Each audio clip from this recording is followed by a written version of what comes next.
축전이라고 하는 말은 축하 전보의 준말이 되겠죠. 지금은 우리가 어떤 그 소식을 바로 전하고자 한다면은 휴대전화에 문자를 이용하거나 또 카카오톡이라고 하는 앱을 사용해서 바로 내 마음을 표현할 수가 있습니다. 그렇지만은 지금도 이 전보라고 하는 것을 사용할 수 있습니다만은 이전에는 이 전보가 아주 급할 때 요긴하게 축하하는 용도로 또 혹은 긴급한 소식을 전하는 용도로 사용되었었습니다. 아시는 대로 이 전보라고 하는 것은 글자 수에 따라서 요금을 내도록 되어 있습니다. 아내가 아들을 낳은 어떤 사람이 있었습니다. 그는 이 기쁜 마음을 당장 장인어른과 장모님께 전보로 이 소식을 전했습니다. 전보의 내용은 따님 경사스럽게 아들 순산, 이런 내용이었습니다. 자, 그런데 이렇게 전보를 보냈더니 두 어른이 혼을 내시는 겁니다. 어떻게 혼을 내시냐면요, 아니 이 사람아, 전보를 그렇게 길게 쳐서 돈을 낭비하는 사람이 어딨나? 아들, 이 두 자만 쳐도 우리는 다 안 해. 그리고 꾸중이 여기서 멈추지 않는 거예요. 또 따님, 이 글자는 왜 쓰나? 돈 들어가게. 딸이 아이를 낳지 누가 아이를 낳나? 꾸중이 계속 이어집니다. 경사, 이런 글자도 필요 없어. 딸 낳고 경사라고 하는 사람 봤나? 그리고 또 계속됩니다. 순산이라는 말도 안 해도 돼. 낳았으면 됐지. 안 그러나 돈을 절약하게. 이렇게 꾸중을 들었다는 것입니다. 그래서 가만히 한번 생각해 보면요, 이 전보를 보낸 말들 단어 중에서 마음에 드는 단어가 하나도 없습니다. 전보를 안 보냈다면은 또 안 보냈다고 혼을 내실 분들이신 것 같습니다. 자, 여기서 이 아이를 낳은 이 사위의 감격을 어떻게 헤아릴 수 있겠습니까? 그런데 그 기쁜 마음이 하나도 받아들여지지 않고 있습니다. 이 어른들은 지금 모든 것이 불만이지 않습니까? 이렇게 해도 마음에 안 들고 저렇게 해도 마음에 안 들고, 아무튼 지금 이 상황이 다 마음에 안 드는 것 같습니다. 그래서 이런 마음에 지금 문제가 있습니다. 다시 한번 영국의 작가인 세뮤얼 스마일스의 말을 떠올리게 됩니다.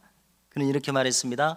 생각은 행동을 낳고, 행동은 습관을 낳고, 습관은 인격을 낳고, 인격은 그 사람의 운명을 낳는다, 이 말을 했습니다. 들을수록 참 이치에 맞는 말 같습니다. 자, 내가 어떻게 생각하느냐, 바로 그 생각이 나의 운명을 지금 결정짓고 있다는 사실을 우리가 다시 생각해야 되겠습니다. 그리고 이러한 맥락에서 지금의 나는, 내가 지금까지 생각해온 결과가 바로 지금의 나구나, 이렇게 우리는 객관적으로 스스로를 평가할 수 있어야 되겠습니다. 자, 이렇게 생각하면은요, 내가 지금 어떻게 생각하느냐에 따라서 앞으로 나의 미래의 운명도 결정된다는 것을 알 수가 있습니다. 그래서 내 생각이 소망으로 작용하려면 어떻게 해야 됩니까? 내가 지금 무슨 생각을 하고 있는지 여기에 주목하고 신경을 써야 된다는 것을 알 수가 있습니다. 그야말로 앞으로 펼쳐질 나의 미래는 바로 그 누구가 아닌 나의 책임이라는 것을 새삼 깨닫게 됩니다.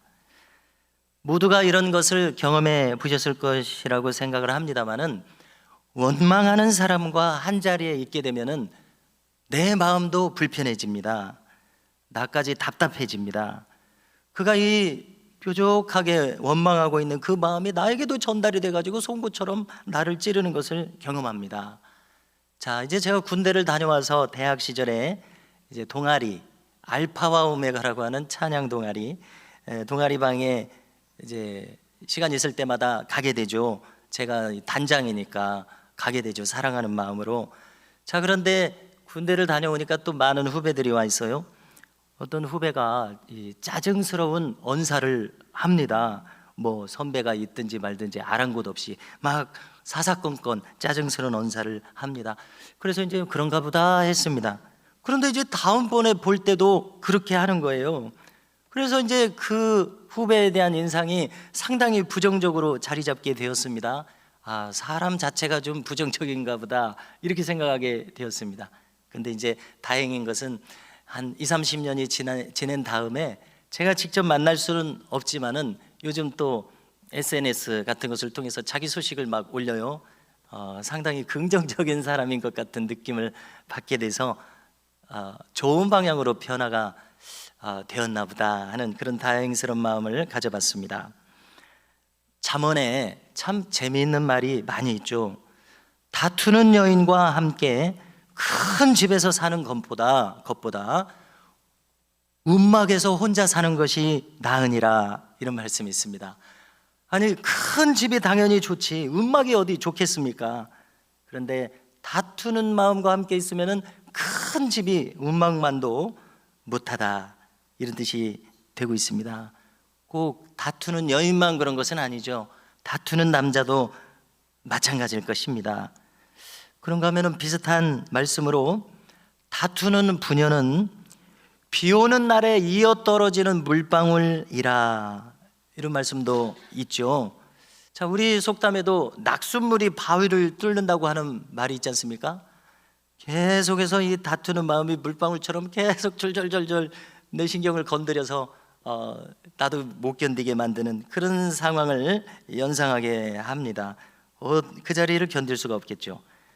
자, 이처럼 인생을 대하는 나의 관점이 어떤 관점을 가지고 있느냐에 따라서 내가 사는 세상이 꽃밭과 같을 수도 있고 내가 사는 세상이 엉겅퀴 덤불과 같을 수도 있겠다는 것입니다. 그래서 우리가 꽃밭에서 즐거이 살 것이냐 엉겅퀴 덤불에서 살 것이냐는 전적으로 내가 생각하는 이 관점에 달려있다는 것을 새삼 되새기게 됩니다. 자, 루터가 말한 말을 다시 한번 떠올립니다. 그는 우리가 중생을 해야 되는데 좀 더 자세하게 생각을 한 것 같습니다. 그는 가만히 보니까 우리의 이성이 중생해야 한다고 깨달았습니다. 뿐만 아니라 우리의 감정도 중생해야 된다, 이렇게 깨달았습니다. 예를 들어 보면 우리가 수가성 우물가 여인을 잘 알고 있습니다. 그녀는 사람 만나는 것이 싫어서 이 뙤약볕의 정오에 그 중동의 햇볕을 받고서 우물에 물을 기르러 혼자 지금 오고 있습니다. 거기 마침 예수님이 계셨죠. 그런데 중간을 생략하고 주님을 통해서 자기의 마음을 헤아리는 이 놀라운 일을 경험하고 나서 자기의 마음을 아는 하나님이 계시다는 것을 지금 경험하지 않았습니까? 그러니까 그 한순간에 그의 어두웠던 마음이 180도로 돌변해서 갑자기 기쁨이 생긴 것입니다. 이것이 기적이죠.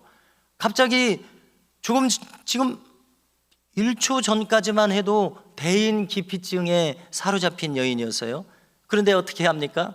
내가 메시아를 만났다라고 하면서 자기가 막 동네로 달려가는 겁니다. 그리고 자기가 먼저 사람들을 찾으면서 사람들한테 전도하는 사람이 되어버립니다. 이것은 한순간에 이루어진 일입니다. 이렇게 요즘 말로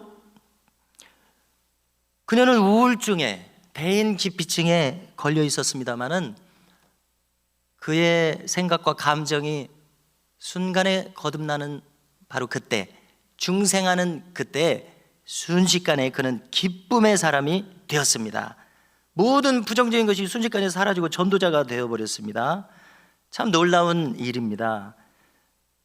자, 어떤 분은 이렇게까지 말씀하는 것을 제가 들어봤습니다. 꿈속에서라도 죄를 짓거든 회개해야 된다, 이런 말을 하더라고요. 자, 이것은 무엇을 말합니까? 인간의 무의식 속에 들어있는 것이 꿈과 같은 것을 통해서 무의식적으로 나타난다는 것을 이야기합니다. 우리가 빙산에 일각이라는 말을 하고 있죠.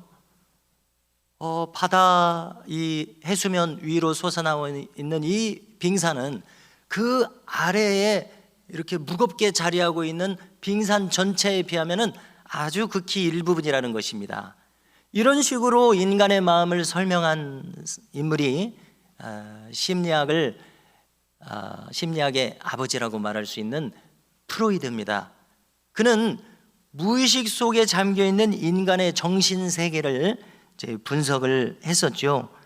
엄청난 빙산의 전체 크기에 비하면 우리가 생각하고 말하는 것은 오히려 나 자신의 극히 일부분에 불과하다는 것입니다.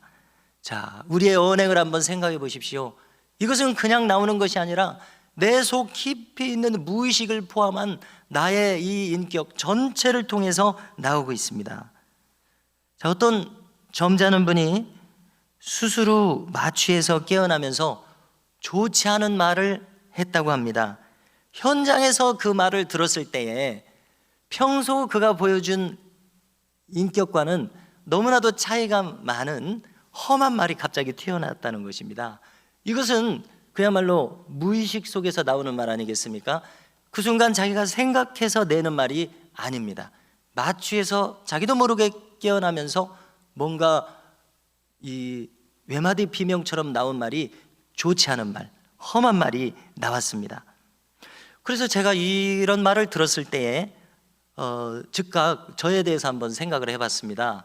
저도 이제 비슷한 상황에 있을 것을 가정을 하면서 큰 수술을 받고 그다음에 깊은 마취에서 깨어날 때 나도 무엇인가 입에서 탄성처럼 말이 나올 수 있을 텐데, 예를 들어서 주님 감사합니다, 저를 보호해 주셨습니다, 이런 아름다운 말이 나와야 되는데 만약에 이제 험한 말이 나온다고 당장 상상을 했을 때 참 끔찍하더라고요. 옆에 아내도 있을 수 있고 아이들도 있을 수 있고 또 이 문병 신방원 교우들도 있을 수 있는데 순식간에 이 나오는 말을 어떻게 막을 수가 있겠습니까? 참 가슴이 철렁한 느낌이 즉시 들었습니다. 그래서 이러한 것들은 내 머리로 내가 통제해서 되는 일이 아닙니다. 이미 내 무의식 속을 지배하고 있는 그 무엇인가 진정한 나에 의해서 이루어지는 일입니다. 어느 마을에 거짓말장이가 살았습니다. 하도 이 친구가 거짓말을 많이 하니까 이 사람의 친구가 이제 이야기를 하는 겁니다. 뭐라고 얘기하냐면은, 친구야, 이제 거짓말을 안 하면 내가 2만 원 줄게, 이렇게 제안을 했습니다. 자, 이 거짓말장이가 이 반가운 소리를 듣고 뭐라고 대답하는지 한번 들어보십시오. 2만 원? 너 조금 전에 10만 원 준다고 그랬잖아. 아이고, 무슨 상황입니까? 그 짧은 순간에 또 거짓말을 하고 있는 겁니다. 자, 어쩌면 좋습니까? 이처럼 반사적으로 이렇게 거짓말이 나온다면은 이것은 생각해서 된 일이 아니라 그 사람의 인격 전체가 이미 그 무엇인가로 가득 차 있는 사람이 되어버렸다는 것입니다. 자, 여기 오늘 본문에 이스라엘 백성들은 원망하는 사람들이 되어버렸습니다. 한마디로 그들은 매사에 원망하는 사람들입니다. 자, 이것은 일견 이해가 됩니다. 광야의 이 환경이 얼마나 혹독하겠습니까? 그 떼약볕, 그 물이 없는 그런 상황, 그리고 또 정처 없는 그런 상황, 충분히 이해가 됩니다. 그들이 힘들다는 것이 이해가 되면서도, 그런데 무엇을 또 생각하게 되냐면요, 이 사람들은 지금 출애굽을 경험한 대단한 사람들입니다. 이런 것을 경험한 사람들이라면은 그런 원망을 해서는 안 된다는 생각을 우리가 하게 되지 않습니까? 그렇죠? 조금만 생각해 본다면요, 그들은 지금까지 살았던 그 어떤 인류보다도 하나님을 지금 직접 몸소 경험을 해오고 있는 사람들입니다. 자, 뭐 수십 수백억의 인류가 될 것입니다. 지금까지요. 그 인류들 중에서 누가 홍해바다가 갈라져서 그것이 마른 땅이 돼서 거기를 지나가는 경험을 누가 할 수가 있었겠습니까? 오직 이 사람들만 했습니다. 아침 저녁으로 만나가 내려옵니다. 메추라기가 떨어집니다. 그것으로 먹고 살 수 있도록 하나님이 하셨습니다. 이 시점은 이제 1년 몇 개월이 지난 출애굽 후에 그 시점입니다. 지금 여러 달, 여러 날을 하나님의 기적 속에서 만나와 메추라기로 살아가고 있습니다. 그리고 10가지 재앙을 한번 생각해 보십시오. 출애굽의 이 10가지 재앙을 통해서 애굽이 하나님으로부터 철저하게 심판받는 그런 모습을 봤습니다. 엄청난 기적을 봤습니다. 그런 것을 경험한 사람들이라면 대놓고 하나님을 원망해서는 안 되었을 것입니다. 그러나 오늘 이 민수기 14장 22절 즈음에 보면은 10번이나 나를 원망했다 이렇게 말씀하고 있습니다. 10번이나 나를 반역했다. 이것은 무슨 뜻입니까? 제가 결론적으로 해석을 해보기를, 하나님이 지금 엄연히 계신데 하나님이 없는 것처럼 원망하고 있습니다. 그래서 이것이 바로 불신앙이지 무엇이겠습니까? 하나님이 계시다고 믿으면 신앙입니다. 아무리 작은 신앙이라도 놀라운 신앙입니다. 중생하지 않으면 가질 수 없는 신앙입니다. 그러나 하나님은 안 계신 것처럼 이렇게 원망으로 일관하는 이 마음은 정말 불신앙이 아닐 수 없다는 것입니다. 자, 우리 믿는 사람들의 관점에서 한번 생각해 보십시오. 원망하는 마음이 여기 있습니다. 줄곧 원망합니다. 원망하고 또 원망합니다. 이 원망하는 마음의 반대의 마음, 반대말은 무엇이겠습니까? 한번 대답해 보시겠습니까? 원망의 반대말은 무엇이겠습니까? 우리 믿는 사람들로서는 그것은 감사입니다. 감사로 가득한 마음. 이쪽 한쪽 끝에는 원망하는 마음이 있고 이쪽 한쪽 끝에는 감사로 가득한 마음이 있습니다. 이 양쪽 극단이 극과 극이요 정반대 대치하고 있습니다. 그래서 우리는 결론을 내릴 수 있기를, 불신앙의 마음은 지금 믿음이 없는 것입니다. 하나님 부정하고 있습니다. 감사하는 마음은 매번 하나님을 인정하고 있습니다. 하나님이 원하시는 마음이 바로 이 마음입니다. 그래서 내가 참으로 믿는 사람이냐 아니냐를 결정지을 만큼 중요한 시금석이 바로 원망하는 마음이냐 감사하는 마음이냐 이것입니다. 그래서 만일 내가 원망하는 마음이 앞서고 있다면 하나님을 부정하고 있습니다. 나도 모르게. 불신앙입니다. 대단히 심각한 마음의 상태라는 것입니다. 자, 오늘 말씀을 보니까요, 우리가 또 주목할 것은 하나님은 자비로우신 하나님이십니다. 노하기를 더디하시는 하나님이십니다. 그런데 이 하나님께서도, 노하기를 더디하시는 하나님께서도 선을 넘었다고 생각하시는 지점이 있겠다는 것입니다.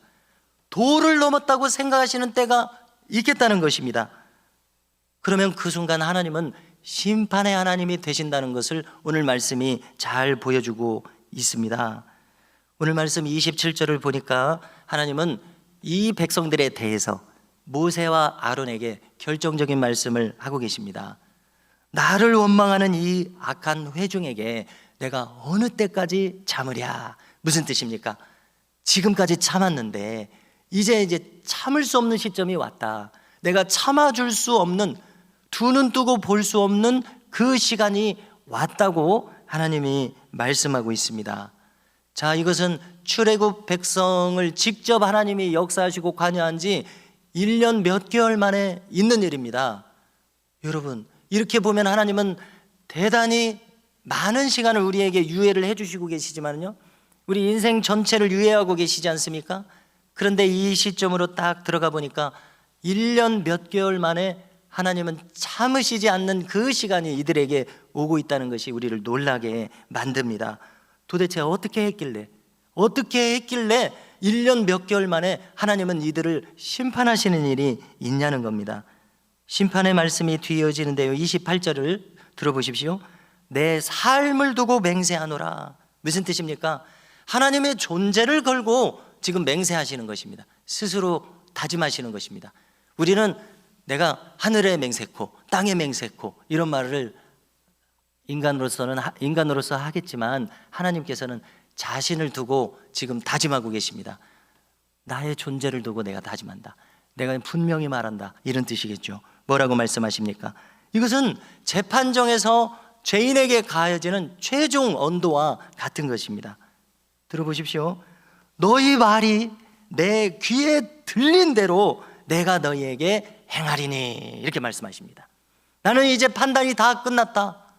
너희들에게 기회를 주는 것이 끝났다. 너희들이 지금까지 어떻게 말했느냐, 그대로 내가 해주겠다, 이렇게 말씀하시고 계셔서 이 말씀은 참으로 놀라운 말씀입니다. 그리고 아무리 생각해도 이 말씀은 무서운 말씀입니다. 그러면 이들은 무엇이라고 말을 했습니까? 오늘 읽은 말씀 앞부분 14장 2절을 보시면은요, 그들은 이렇게 말합니다. 그리고 또 우리가 이 말을 듣기 전에 염두에 둘 부분은, 지금 유대 땅, 그 가나안 땅 남방에 가데스 바네아에서 이 일이 이루어지고 있습니다. 그곳에서는 가나안 지경으로 12 정탐꾼을 보냈었습니다. 아시는 대로 갈렙과 여호수아는 저들은 우리의 밥이라, 우리가 당장 이 땅을 정복해 들어가야 된다, 이렇게 아주 희망찬 소망에 넘치는 보고를 했었습니다. 그러나 10사람의 정탐꾼은 부정적이고 안 된다는 말, 우리는 다 죽게 생겼다는 말, 그들은 안악자손이라 거인이라, 이렇게 완전히 압도되어서 지금 하나님이 의식되지 않습니다. 그 사람들만 보입니다. 그들의 앞서 보이는 그런 안정된 문화, 이런 것들이 보입니다. 거기에 압도되어서 이렇게 말을 하는 겁니다. 아주 낙심 또 낙심해 있는 상황에서 하는 말입니다. 들어보십시오. 우리가 애굽에서 죽었거나 이 광야에서 죽었으면 좋았을 것을 어찌하여 우리가 칼에 맞아 죽게 만드는가? 우리 처자식들이 사로잡히느니 애굽으로 돌아가는 것이 나으리라, 이렇게 말하였던 것입니다. 그런데 생각해 보면 이것은 처음 한 말이 아닙니다. 10번이나 나를 거역하였도다. 지금 출애굽하면서 여기까지 계속 이렇게 일관하고 있습니다. 이들이 하나님의 뜻을 너무도 모르고 있는 점은요, 지금 출애굽하면서 가나안 땅에 들어가기 위해서 하나님이 1년 이상 이 일을 하고 계시지 않습니까? 모세를 통해서 이 일을 하고 계십니다. 그 철옹성과 같은 애굽을 벗어날 수 있게 하신 이 일이 이루어지고 있는 것은 지금 가나안에 들어가게 하시려는 하나님의 그런 뜻 아닙니까? 이것을 완전히 무시하고 있습니다. 이들이 받은 은혜가 얼마나 큽니까? 조금 전에 언급한 대로 인류 중에서 이분들처럼 하나님의 직접적인 이 은혜와 능력을 경험한 사람들이 어디 있겠습니까? 받은 은혜가 큰데 오늘 아침에도 만나가 떨어져서 그것으로 이분들이 밥을 먹었던 그런 분들입니다. 그런데 하나님께서 이렇게 무한히 주신 은혜를 영으로 만들어버리는 발언을 한 것입니다. 한번 우리가 객관적으로 생각해 보십시오. 저들이 정말 하나님으로부터 받은 은혜가 이다지도 없습니까? 영이라고 생각할 만큼 없습니까? 이것은 해도 너무한 것이죠. 오늘 아침에도 만나를 공급받았었기 때문입니다. 그래서 이것은 하나님의 존재 자체를, 하신 일 자체를 전부 다 부정해버리는 심각한 불신앙의 모습이었습니다. 이제 여기까지 말씀을 나누는데요, 잠시 정리하겠습니다. 우리가 이 성경의 관점에서 볼 때 이 세상에는 오직 2 종류의 사람밖에 없음을 확인하게 됩니다. 어떤 사람입니까? 그 마음이 감사지향적인 사람과 원망지향적인 사람입니다. 이미 그 사람의 인격이 결정되어져 있습니다. 이 결정된 인격 속에서 한번 스스로에게 물어보십시오. 나는 어떤 사람일까? 내 마음 깊숙한 곳에서 나는 결국 감사지향적인 사람인가? 아니면 내 마음 깊숙한 곳에서, 이것은 우리가 살아가면서 매일 나타나고 있죠. 예를 들어서 나의 아내에 대해서, 나의 남편에 대해서, 나의 자녀들에 대해서, 나의 부모님에 대해서 내 마음은 어떻게 흐르고 있는가? 내가 당한 환경에 대해서 원망지향적인 사람인가? 우리가 스스로에게 물어볼 필요가 꼭 있는 그러한 관점입니다. 그래서 이제 단언하고자 합니다. 오직 감사지향적인 마음을 가지고 있는 이 사람만이 그리스도인임을 믿습니다. 이 사람만이 하나님과 연결되어 있는 사람입니다. 그러므로 우리가 어떻게 나의 마음을 가져가야 되겠습니까? 그러기 전에 나는 내가 의식하지 못했어도 아직 불신앙의 사람인 것을 우리는 인정할 수밖에 없을 것입니다. 낮은 대로 임하소서라는 책과 영화가 있습니다. 저는 이것을 아마 국민학교 6학년하고 중학교 3학년 사이에 이 영화를 본 것 같습니다. 그래서 하도 어렸을 때 봤기 때문에 모든 분들이 아마 알고 있을 것이다 라는 생각을 제가 은연중에 가지고 있는데 아마 못 본 분들도 많으실 것 같아요. 자, 이것은 1985년작입니다. 대종상도 수상했다고 하더라고요.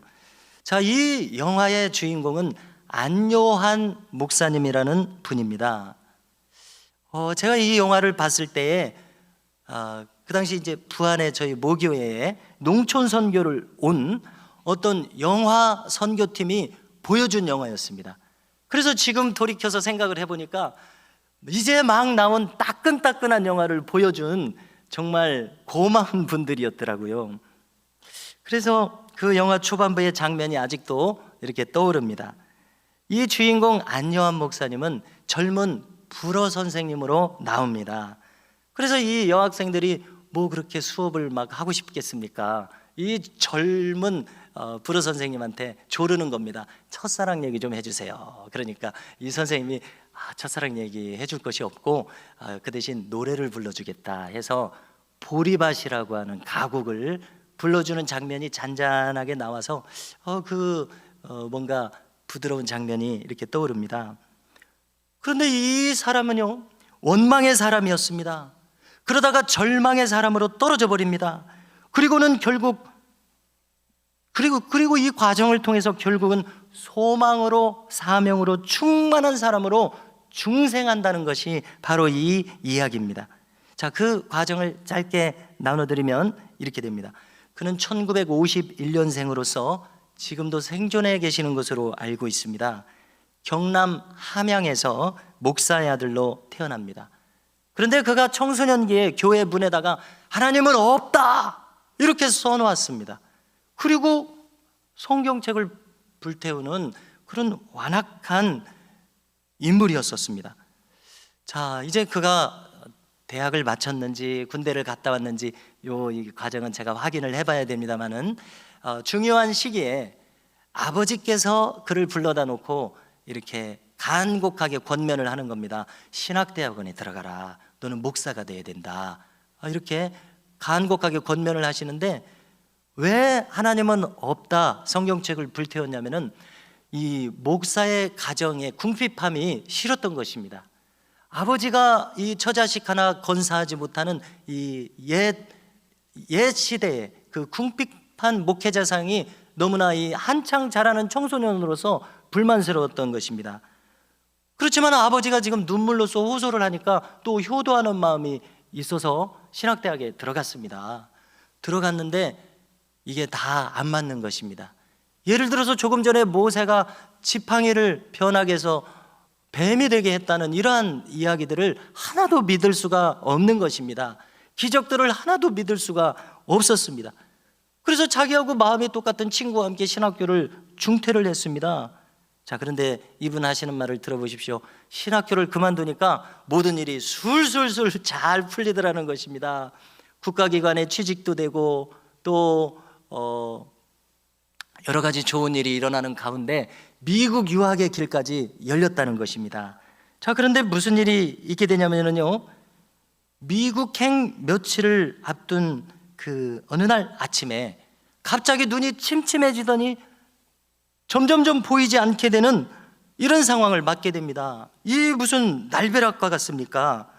자, 본인의 말로는 바로 이때부터 하나님의 간섭하심이 시작되었다고 이야기를 합니다. 이 침침해져서 완전히 실명이 되어가는 이 눈에 대해서 백약이 무효했습니다. 그래서 그는 절망하고 절망했습니다. 그래서 스스로 생을 마치려고 여러 번 시도를 했습니다. 그렇지만 그때마다 이것을 성사시키지 못하는 거예요. 그런데 이 완전히 밑바닥까지 절망한 순간, 정확한 것은 저도 확인을 해봐야 됩니다만은 하나님의 음성이 들려왔습니다. 제가 생각할 때 그의 인생 처음으로 하나님의 음성이 그에게 심각하게 들려졌습니다. 뭐라고 말씀하시냐면은, 내가 너의 하나님이 되어줄 것이니 너는 마음을 강하게 하고 담대히 하라. 이 음성을 듣게 됩니다. 자, 그때 그의 마음이 어떻게 반응했는지를 기록해 주는데요, 그는 이렇게 반응합니다. 하나님을 부인하고 성경을 불태웠던 저에게 저의 하나님이 되어주신다고요? 이 말인즉슨 그가 이해하기에 저를 용서해 주신다고요? 어찌하여 하나님은 저를 당장 죽이지 않으시고 이 모양이 되기까지 참아주셨나이까 하는 마음이 들더라는 것입니다. 이렇게 그는 하나님을 만났습니다. 그리고서 이제 이후로는 그와 함께 하신다는 하나님의 약속 한 가지만 남았습니다. 그의 인생에 이 한 가지를 믿고 서울역 노숙인 생활을 시작하게 됩니다. 그 주변에 구두 닦기 소년들이 그에게 다가와서 통성명을 하고 함께 생활하는 중에 이분이 선생님이셨다는 것을 알게 되었습니다. 그런데 이 아이들이 너무 공부를 하고 싶은 거예요. 그래서 공부를 도와달라고 하니까 도와줬습니다. 그래서 이 아이들이 검정고시를 보게 돼서 앞길이 열리기 시작하는 것입니다. 그리고 본인도 이제 다시 마음의 기쁨과 소망이 찾아왔는지 1976년 37세로 실명한 지 1년 만에 다시 신학대학에 들어가서 공부를 하게 되었습니다. 그는 새빛 맹인교회를 설립하고 맹인들에게도 전도했습니다. 그리고 계속해서 어려운 학생들이 검정고시를 볼 수 있도록 한 해에 100명 이상이 볼 수 있도록 돕는 그런 상황까지 가게 되었습니다. 그래서 이것이 신문에 났다는 것입니다. 그런데 이 신문에 난 놀라운 이야기를 듣고 당시에 유명 배우였을 것으로 생각되는 고은하 배우가 이 교회를 찾아갑니다. 그래서 광고료로 받았던 수입을 이 교회 전체를 헌금하게 되었다는 것입니다. 그래서 성남 쪽에 좀 더 넓은 교회를 마련해서 이 일을 계속하게 되어서 오늘까지 이어졌다는 이런 이야기입니다. 이분이 한 번은 이제 신학을 다시 공부하면서 어느 기도원에 은혜 받으러 가자고 그래서 갔는데, 며칠 집회하고 나서 원장님이 이 안요한 신학생이 뭔가 은혜를 많이 받은 것 같으니까 좀 간증을 해 주십시오, 지금까지 살아온 것을. 그래서 쭉 간증을 했다는 거예요. 그랬더니 그 자리에 참석했던 어떤 분이 은혜를 받고 자기 교회도 초청을 하고, 이런 식으로 초청을 해서 미국에도 또 유럽에도, 그래서 전 세계에 8천여 곳의 집회와 부흥회를 인도하는 그러한 일들이 있었다고 합니다. 그는 앞이 보이지 않는 원망과 절망의 사람이었습니다. 그러나 하나님을 만나 뵙게 되자 그 한 줄기 빛을 부여잡고 이제는 살 수 있는 사람이 되었습니다. 그렇게 불신앙의 사람이 이제 하나님의 존재를 인정하는 믿음의 사람으로 살아갈 수 있게 되었습니다. 자, 비결이 무엇인지 한번 생각을 해봅니다. 물론 하나님의 은혜를 주셔야 됩니다. 그래서 은혜를 주셔서 은혜를 받은 결과 어떻게 됩니까? 우리의 원망하는 마음이 하나님의 수준으로 변화되는 것입니다. 내 마음이 하나님의 수준에 참여하는 것입니다. 자, 오늘 말씀의 갈렙과 여호수아가 그런 사람들이었다고 생각합니다.